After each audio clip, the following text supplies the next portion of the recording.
berlebihan, bersikap hanya mendatangkan malapetaka bangsa. Sungguh berlebihan, berperilaku hanya mendatangkan malapetaka negara. Wajar dalam segalanya, maka bangsa dalam bahagia. Assalamualaikum warahmatullahi wabarakatuh. Merdeka, Rahayu. Pemirsa yang dirahmati oleh Allah, Tuhan Yang Maha Esa, bersua kembali di kanal Hikmatologi. Monolog sederhana mengajak diri kita masing-masing berpikir, kian melembut, cerdas, dewasa, bijaksanakan hati nurani, berdasar kitab suci agama kepercayaan yang kita yakini. Tentu saja upaya serius terus-menerus tak kenal putus untuk menghayati, mempedomani, mengamalkan Pancasila niscaya dalam kehidupan sehari-hari. Pemirsa yang dirahmati oleh Allah SWT, karena hari ini kami alhamdulillah tidak puasa ya. Idul Fitri 2 hari sekali insya Allah bersama istri Hajah Nur Laila Abu Hanafi ya. Dan insya Allah besok masih puasa ya, insya Allah. Mohon doanya supaya kami bisa usaha istiqomah. Dan perlu kami sampaikan sebelum pada kajian utama, puasa berterusan ya, seperti ahli Senin Kamis umpamanya. Kamisnya puasa, kemudian puasa sunnah maksud kami. Pas bulan Ramadannya besok hari Jumat, tidak mengapa. Ya. Jadi di hari Kamis puasa dilanjutkan dengan Ramadan. Demikian juga bagi saudara-saudara kami yang terbiasa puasa Daud alaihissalam. Dan puasa Daud, ingat ya, puasa Daud itu adalah puasa yang diteladankan pertama oleh Nabi Daud alaihissalam, karena itu disebut puasa Daud. Kemudian direkomendasi kembali oleh Rasulullah Muhammad Sallallahu Alaihi Wasallam, seperti Salatul Lail. Salatul Lail itu ya, yang istiqomah pertama kali insya Allah dilakukan oleh Nabi Daud alaihissalam. Kemudian Rasulullah merekomendasi, jika kamu ingin beribadah, contohlah saudaraku Daud alaihissalam. Ya, jadi berpuasa sehari, berbuka sehari. Kalau dalam bahasa saya itu Ramadan sehari, Idul Fitri sehari. Ya, jadi 2 hari sekali Ramadan, 2 hari sekali Idul Fitri. Ya. Kemudian sholatul lail juga begitu. Sholatul lail tidak perlu sergap-sergap ya.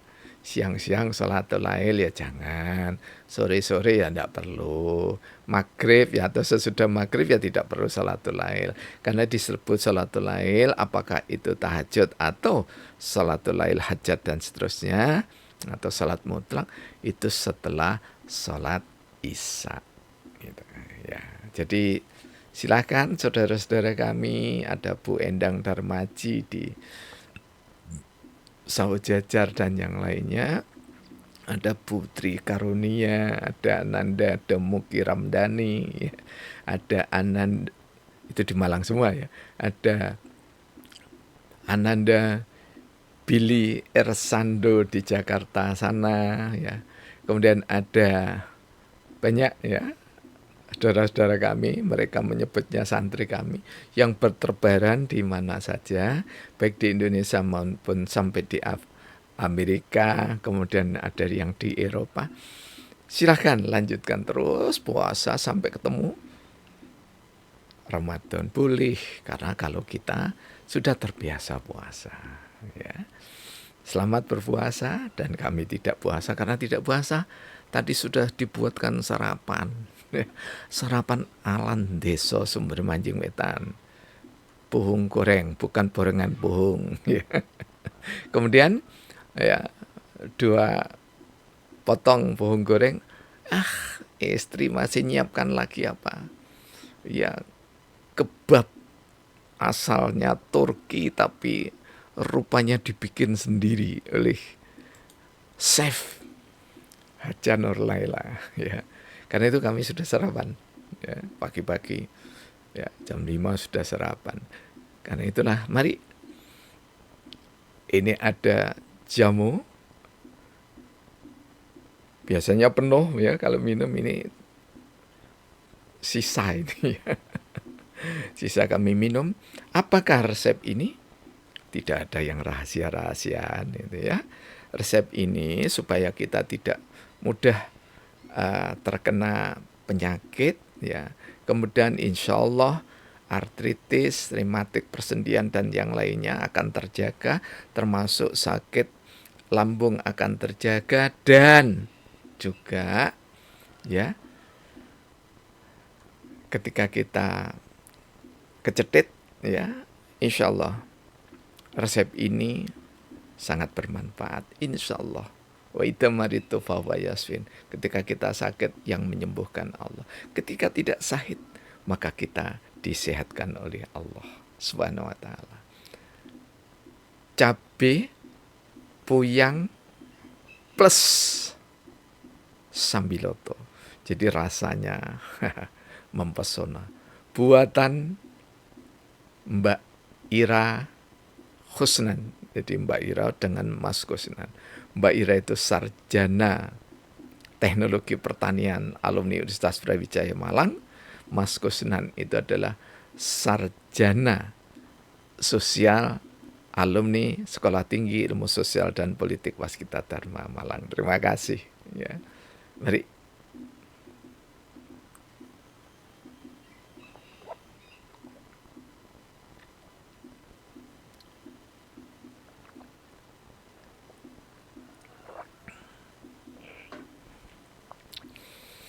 Rasanya bagaimana? Kalau katanya Mbak Ira, setelah minum sedikit saja, bukan seperti kami. Tombonya itu 1 gelas air putih, plus soto semangkok.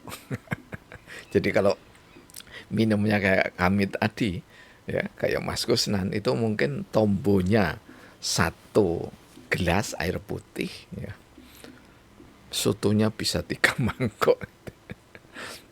Karena rasanya seger, ya, seger. Pahit itu seketika. Ketika sudah kita pakai bicara seperti ini, sudah tidak ada pahitnya.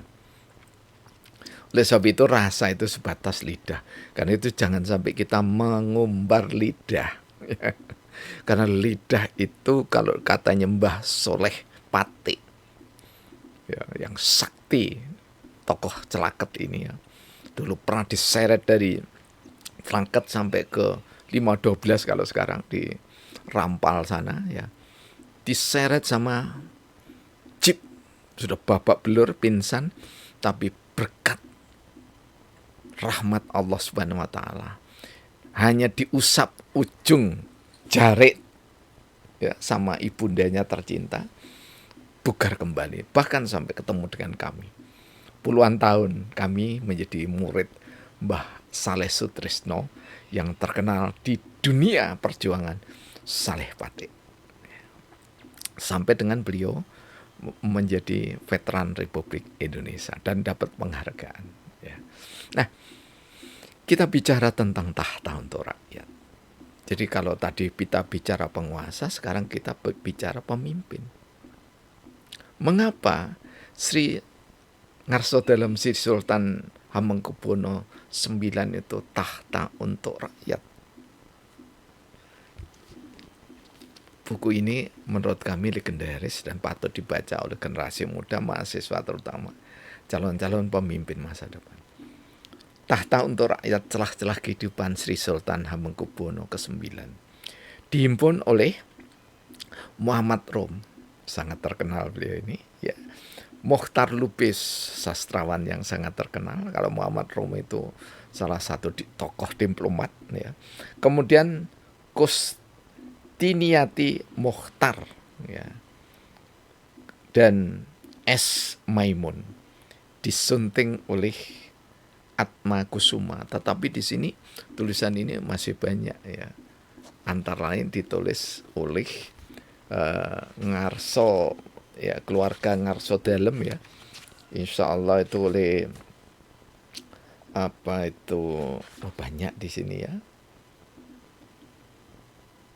Banyak sekali, ada Saifuddin Prawira Negara dan yang lainnya, ada Paku Alam dan seterusnya. Ya. Ini kami ambil dari tulisan seorang jenderal Dr. TB Simatupang. Ada bukunya di sini. Ya. Berperang dalam damai dalam perang. Nah, apa yang dikatakan oleh Sri Sultan atau yang dipetik pelajaran di celah-celah kehidupan Ngarso Dalem Sri Sultan Hamengkubuwono ya. Ini enggak ada wardrobe ya gini ya, meler-meler sendirian. Nah, pertama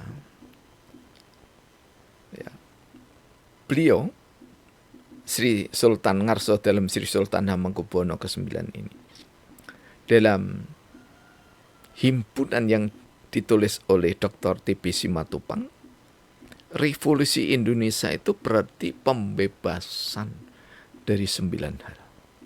Apa saja? Apakah pembebasan ini berguna sampai hari ini? Kalau kami tidak mengatakan tidak saja berguna hari ini, tetapi sampai dengan Indonesia luluh lantak karena kiamat tiba. Jangan luluh lantak karena penjajahan. Yang pertama, Ngarso Dalem, kita harus bebas dari kolonialisme. Bentuk penjajahan apapun harus terbebas.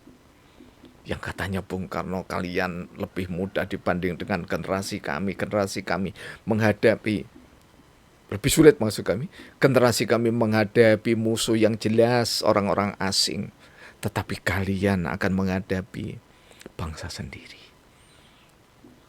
Yang kedua, imperialisme.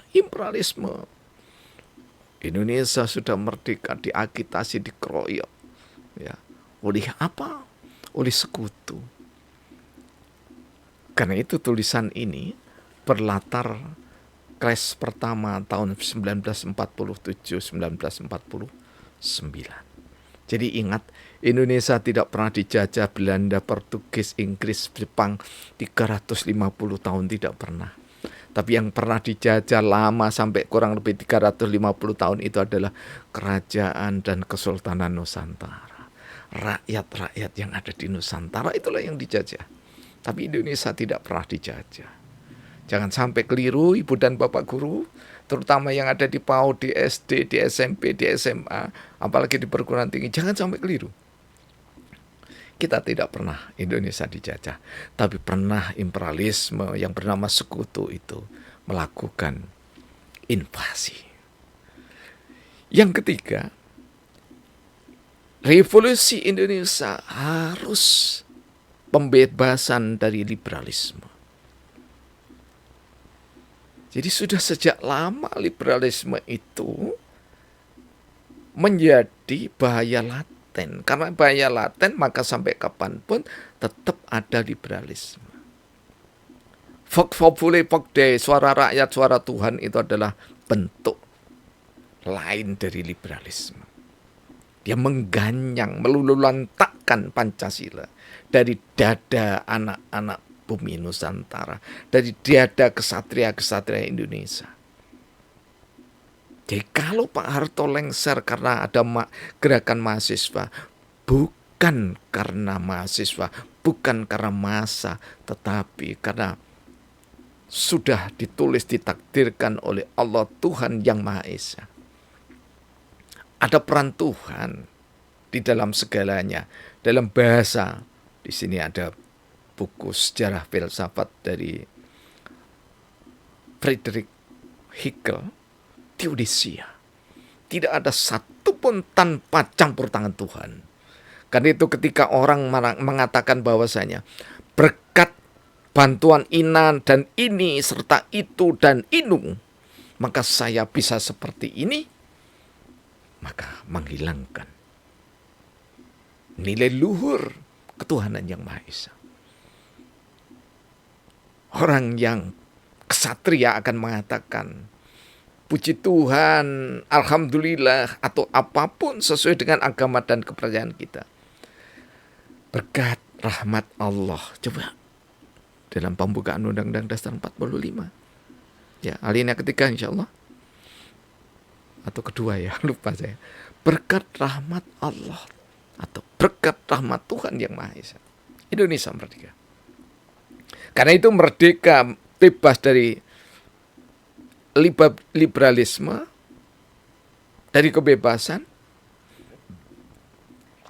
kembali kepada Pancasila niscaya. Dan kita harus bebas dari kapitalisme.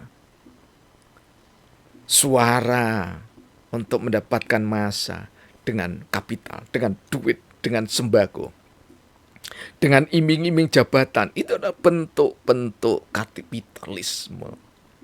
Dan kapitalisme sangat tidak saja pantang tetapi bertentangan dengan nilai-nilai luhur Pancasila. Dan Ngarso dalam Sri Sultan Hamengkubuwono sudah melaksanakan itu semua. Tahta untuk rakyat. Karena itulah yang kelima, Revolusi Indonesia, pembebasan dari keterbelakangan. Ada keterbelakangan mental, keterbelakangan intelektual, keterbelakangan pergaulan, keterbelakangan apapun bentuknya, sampai keterbelakangan menggunakan gawe atau gadget atau handphone ini. Niscaya harus dilakukan sosialisasi supaya anak-anak kita yang masih SD tidak membuka situs-situs yang tidak beradab, yang tidak sopan. Karena itu termasuk keterbelakangan. Yang keenam adalah Revolusi Indonesia, pembebasan dari kebodohan. Kebodohan itu apa? Sikap tidak mau tahu. Dia tidak tahu di dirinya. Karena itu bodoh. Merasa ya saya begini adanya. Mulai dari rumah tangga sampai bermasyarakat, berbangsa, bernegara. Ada perilaku bodoh ini. Dan yang ketujuh, kemiskinan. Revolusi Indonesia adalah pembebasan dari kemiskinan. Miskin yang pertama adalah miskin iman dan takwa kepada Tuhan yang Maha Esa. Siapa yang miskin harta, dawuh Sri Sultan Hamengkubuwono ke-10, itu masih separuh saja yang hilang dari manusia. Miskin masa tidak, tetapi ketika orang itu miskin martabat, maka dawuh Sri Sultan Hamengkubuwono ke-10, hilang martabat anak manusia. Sudah tidak tahu sopan santun tata krama. Yang penting dirinya berkuasa. Kebodohan dan pembodohan, kemiskinan yang ketujuh ini adalah memiskinkan secara struktural anak bangsa. Mulai dari miskin dari memperoleh sumber daya manusia yang berkualitas, sampai dengan miskin secara ekonomi. Tetapi pemiskinan, keimanan, dan ketakwaan kepada Tuhan yang Maha Esa menduduki ranking tertinggi atau yang paling dasar. Dan yang kedelapan, Revolusi Indonesia, pembebasan dari ketidakadilan. Kita sangat paham, nyaris tidak perlu penelitian, bahkan setiap hari kalau kita memegang gawe ini, ya, maka suguhan-suguhan ketidakadilan sejak era reformasi yang semakin menjadi-jadi sungguh miris. Karena sebelum keadilan pasti ada ketidakperi kemanusiaan. Di mana Dr. T.B. Simatupang menjelaskan yang ke-9, Revolusi Indonesia, pembebasan dari ketidakpastian hukum. Artinya ketidakpastian hukum adalah sirnanya kedaulatan rakyat, sirnanya perikemanusiaan. Rakyat kecil menjadi bulan-bulanan, mereka yang punya harta benda. Mereka yang punya harta benda bisa membeli tahta. Mereka yang punya harta benda bisa membeli penguasa. Mereka yang punya harta benda bisa membeli segalanya. Dan rakyat jelata tidak kebagian dari Indonesia, tanah air beta. Dan Indonesia, tanah airku, tanah tumpah darahku. Bagimu negeri kami berbakti, bagimu negeri kami mengabdi. Mengabdi kepada siapa? Para penguasa pasti mengabdi pada mereka yang memiliki harta. Mengabdi kepada siapakah pemimpin?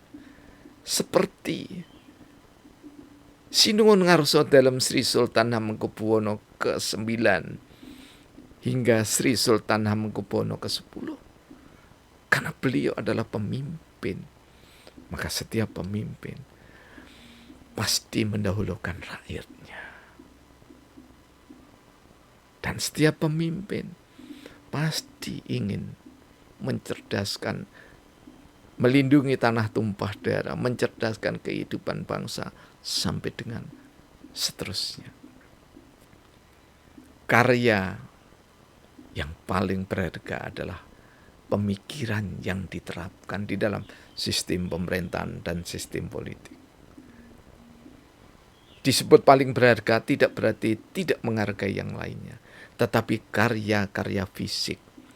Semua anak manusia yang amanah bisa melakukannya sepanjang ada modalnya. Dan Indonesia Raya adalah Indonesia yang bagikan jamrut katulistiwa, di mana pulau dan di mana laut dan samudra berhias pulau-pulau indah Nusantara. Dan pulau-pulau indah itu ada penghasilan mulai dari flora fauna sampai dengan bahan-bahan tambang. Semoga Indonesia dipenuhi dengan pemimpin. Kalaupun ada penguasa, maka sedikit jumlahnya tidak berpengaruh pada kebijakan publik di Indonesia. Mohon maaf atas kekurangan. Semoga Indonesia hari ini dan ke depan adalah Indonesia yang dipimpin oleh hikmat ketuhanan yang Maha Esa. Dan bagi yang tidak mampu mengundurkan diri dengan cara yang bijaksana adalah niscaya. Tapi ketika Anda merasa kurang namun memiliki kemampuan, ajalah dialog tokoh-tokoh bangsa, pemilik sah negeri ini, para sultan dan raja di Nusantara ini. Karena beliau pasti akan melakukan menggalih terdalam sesuai dengan dasar negara ideologi bangsa Pancasila. Terima kasih. Mohon maaf atas kekurangan. Dan bersama Anda kami mendapatkan hikmat dari Allah Tuhan Yang Maha Esa, kanal hikmatologi. Insya Allah istiqomah berusaha, istiqomah mengudara. Assalamualaikum warahmatullahi wabarakatuh. Merdeka, Rahayu. Praktek ideologi dan bersyariat